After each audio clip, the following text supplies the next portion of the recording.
The drama surrounding this moment is not really about one game, one throw, or one headline. It is about years of pressure, preparation, sacrifice, and belief finally colliding under the brightest possible spotlight. When Deion Sanders spoke about being proud of his son, he was not talking about box scores or highlight reels. He was talking about the unseen battles, the quiet endurance, and the storms that Shadour Sanders survived long before the NFL ever called his name. There were things happening behind the curtains that the public never saw, moments that could not be controlled, lessons learned the hard way.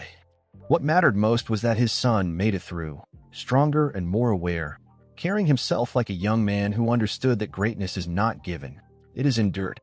The league may have thought it was just another Sunday, another game buried beneath playoff races and coaching rumors, but something shifted in Cleveland that day. The NFL witnessed something few could have predicted, and the aftershocks are still rippling through front offices across the country. Quietly, almost invisibly at first, the Cleveland Browns found themselves at the center of a conversation that could redefine how teams think about leadership, quarterbacks, and legacy. Reports began to surface of a move so bold, so unconventional, that it challenged the very traditions the league has long protected. The idea was simple, yet explosive: reunite Coach Prime with his son and build something entirely new around that bond.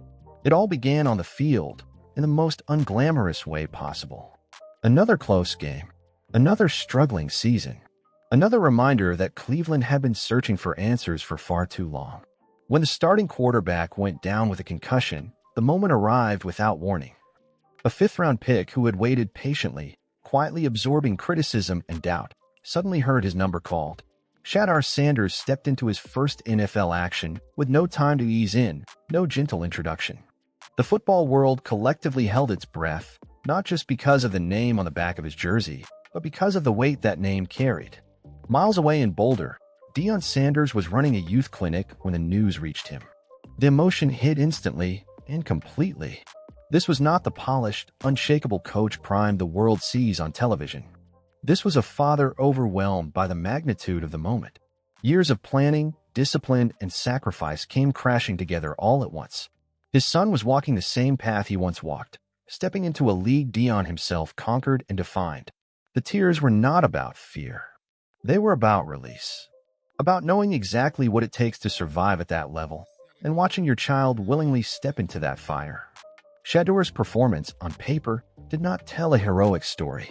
The numbers were modest, even rough. A handful of completions, an interception, constant pressure from an unforgiving defense. But football is not always about statistics. It is about presence. And what stood out was how calm he remained, how he processed the game, how he refused to look overwhelmed by the moment. For a rookie thrown into chaos, that composure mattered. It hinted at something deeper, something built over years of preparation rather than weeks of practice. While fans debated his stat line, something far more significant was happening behind closed doors.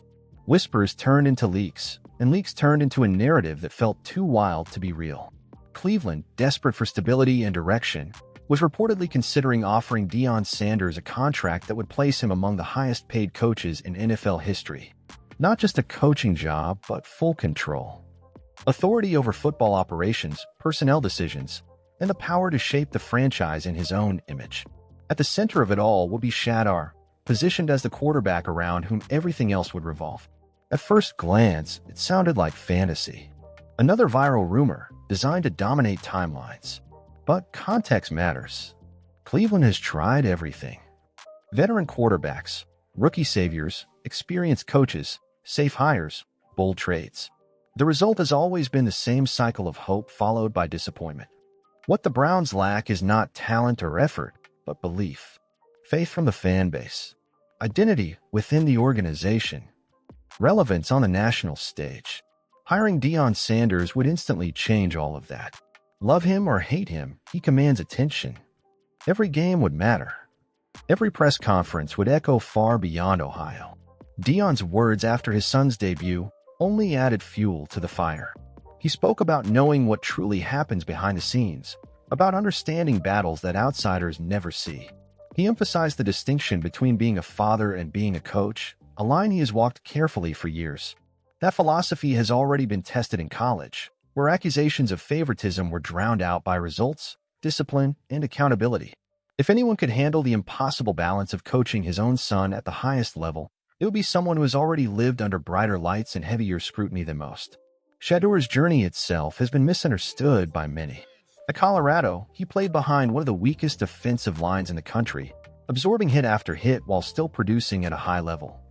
He carried the burden of a famous last name, the constant assumption that his success was manufactured rather than earned.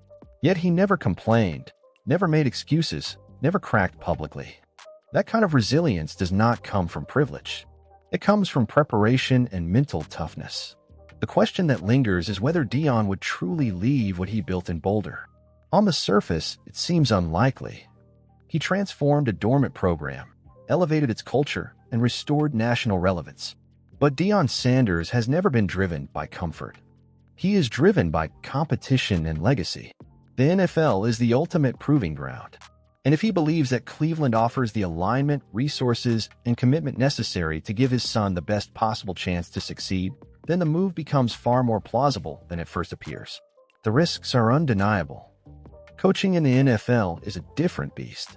Managing veterans, navigating the salary cap, and enduring relentless media scrutiny would test even the most experienced leaders. Add the father-son dynamic, and the pressure multiplies. Every mistake would be magnified. Every loss dissected. But sometimes the biggest risks are taken because the old methods have failed. Cleveland has followed the traditional path for decades, and it has led them nowhere. If Shadour steps onto the field again and proves he belongs, the narrative changes overnight. Suddenly, the Browns are no longer searching. Suddenly, the boldest idea on the table becomes the most logical one. This moment has been building his entire life, shaped by discipline, belief, and an unshakable confidence that he was meant for this stage. Whether it ends in triumph or heartbreak, one thing is certain: the NFL is watching, and the story is far from over. If this vision of legacy, risk, and transformation fascinates you, now is the time to stay locked in. What do you think happens next if Shadour shines under the pressure? Could Deion Sanders truly change the fate of the Cleveland Browns, or is this gamble too big even for Coach Prime? Drop your thoughts below. And if you want more deep, story-driven breakdowns like this, make sure to like the video, subscribe to the channel, and turn on notifications so you don't miss what comes next.